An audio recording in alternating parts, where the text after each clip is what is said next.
వరి కోత నూర్పు అయిపోయిన తర్వాత ఏం చేస్తారంటే ఆ గడ్డిని అగ్గిపెట్టేస్తుంది. ఈ అగ్గిపెట్టడం వల్ల ఏటవుతుందంటే పర్యావరణానికి హాని కలుగుతుంది.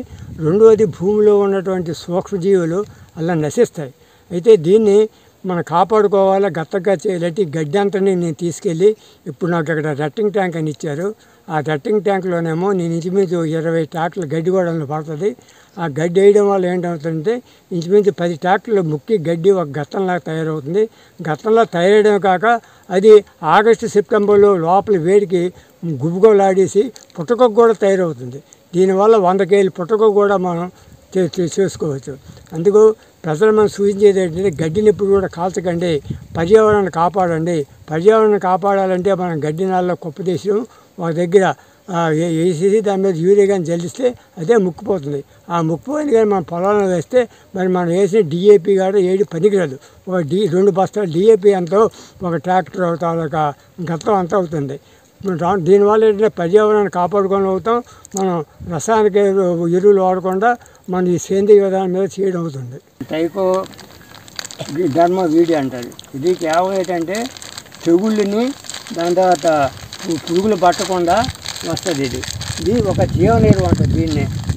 దీన్నే జీవన ఇంగ్లీష్లో బయోఫెర్టిలైజర్ అంటారు.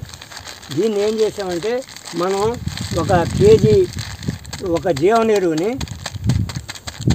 ఒక పేడలో కానీ లేకపోతే మన గతంలో కానీ ఇలా జల్లిన తర్వాత దీన్ని మనం ఇలా కలిపియాలి.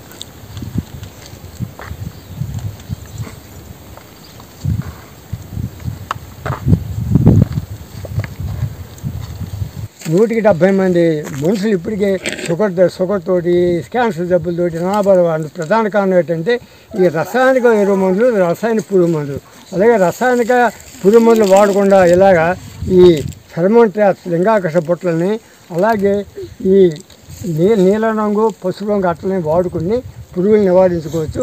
అదేవిధంగా రసాయనిక ఎరువులు వాడకుండా కేవలం మనం ఇంటి ఆవు పేడ ఏం లేదు, మన తెల్లారి ఆడవాళ్ళు వెళ్తారు పసిలిప్పినప్పుడు కానీ మనం వెళ్తే ఇంచుమించు గమ్మెల పేడ తయారైపోతుంది. ఆ గమ్మెల పేడను జాగ్రత్తగా ఉంచుకొని అది ఎండిన తర్వాత దాన్ని కొంచెం ముక్కలుగా చేసి ఇప్పుడు మేము చూపించిన ట్రైకోడర్మా విరిడి వాటిని మనం మిక్స్ చేసి దీనిలో వేస్తే ఏ విధమైనటువంటి వేటు రాదు. జీవనం దీనివల్ల ఏంటంటే అర్జెంటుగా పెరుగుతుంది. ఇప్పుడు 40 రోజులు రావాల్సిన పూత 30 రోజులుగా వస్తుంది. ఇప్పుడు మనం వేసింది ఇప్పుడు ఎంత లేదు, అన్ని 20 రోజులు సమయం ఇవన్నీ.